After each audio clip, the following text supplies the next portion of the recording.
Shalom, Bapak Ibu Saudara yang dikasihi Tuhan. Puji syukur kita bisa berjumpa lagi dan saya percaya kita semua ada dalam keadaan baik.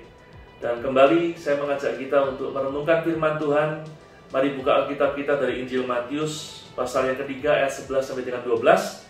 Demikian firman Tuhan berkata, Aku membaptiskan kamu dengan air sebagai tanda pertobatan. Demikian kata Yohanes Pembaptis. Tetapi ia, Tuhan Yesus, yang datang kemudian daripadaku, lebih berkuasa daripadaku, dan aku tidak layak melepaskan kasutnya. Ia akan membaptiskan kamu dengan Roh Kudus dan dengan api. Alat penampi sudah di tangannya. Ia akan membersihkan tempat pengirikannya dan mengumpulkan gandumnya ke dalam lumbung. Tetapi debu jerami itu akan dibakarnya dalam api yang tidak terpadamkan. Saudara, dari ayat-ayat tadi kita tahu ternyata ada 3 jenis baptisan, saudara. 1 baptisan air, 2 baptisan Roh Kudus, dan yang ketiga adalah baptisan api. Kita tahu apa itu baptisan air, dan saya percaya kita sudah melakukannya. Demikian juga dengan baptisan Roh Kudus. Nah, apakah baptisan api itu, saudara? Baptisan api adalah baptisan yang akan diterima oleh setiap orang percaya, sehingga dia akan dibawa untuk mengalami suatu ujian, untuk memurnikan imannya kepada Tuhan Yesus.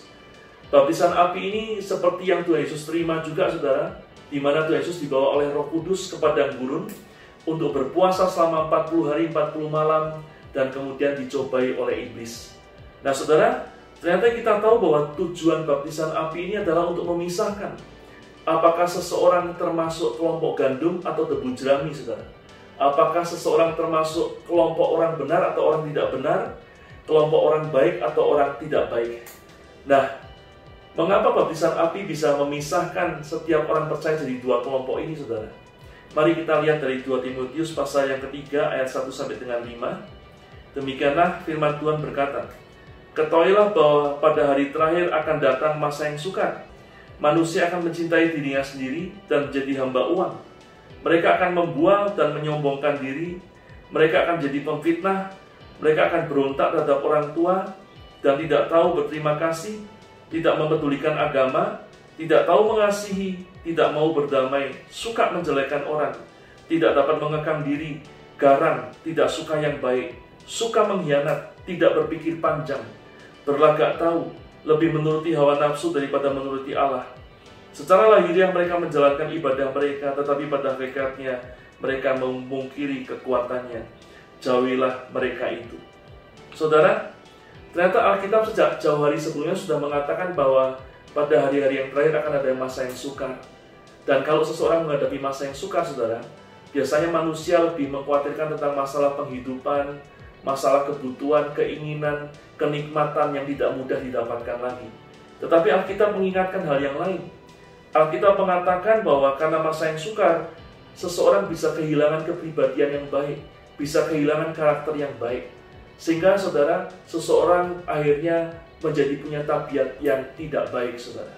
Rupanya dari hal itu kita tahu bahwa pada waktu seseorang menghadapi kesukaran, saudara, pada waktu seseorang menghadapi masa yang tidak mudah, mungkin dulunya dia bisa hidup dalam kebenaran, tapi waktu dia menghadapi kesukaran, dia bisa tinggalkan semua kebenaran itu dan dia lakukan hal yang tidak benar. Seseorang tadinya hidup dengan memperhatikan nilai-nilai moralitas, nilai-nilai etika, saudara.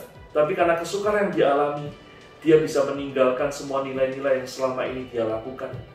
Itulah sebabnya, saudara, masa yang sukar bisa mengubah seseorang yang tadinya baik menjadi tidak baik.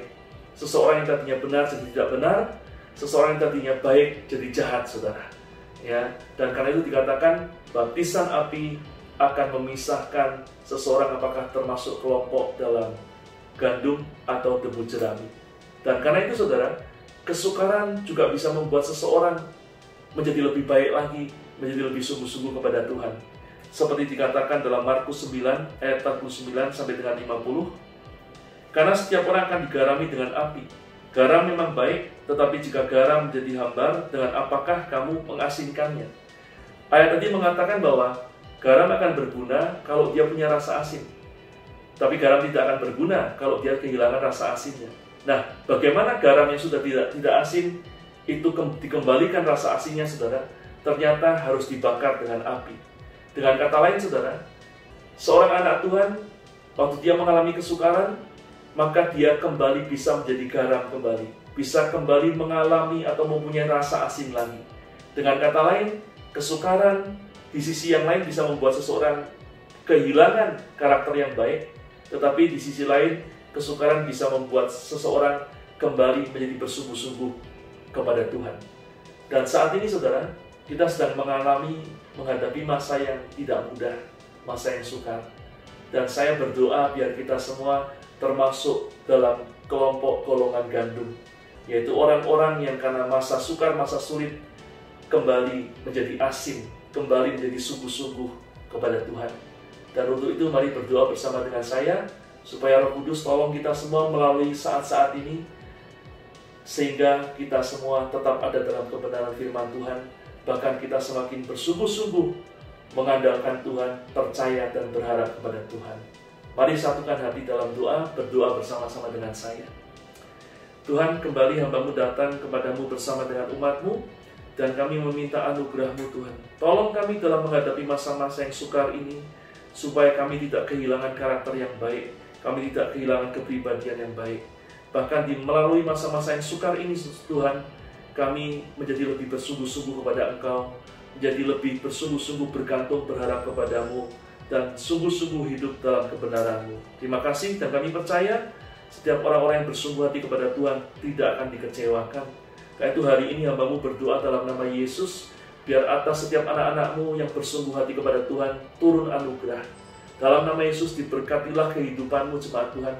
Diberkatilah engkau dengan segala yang baik, berkat jasmani dan rohani yang terbaik dari Allah Bapa di surga, di dalam Anaknya yang tunggal Tuhan kita Yesus Kristus, dan di dalam persekutuan yang manis dengan Allah Roh Kudus, menyertai kita senantiasa, mulai saat ini sampai Maranatha, bahkan sampai selama-lamanya.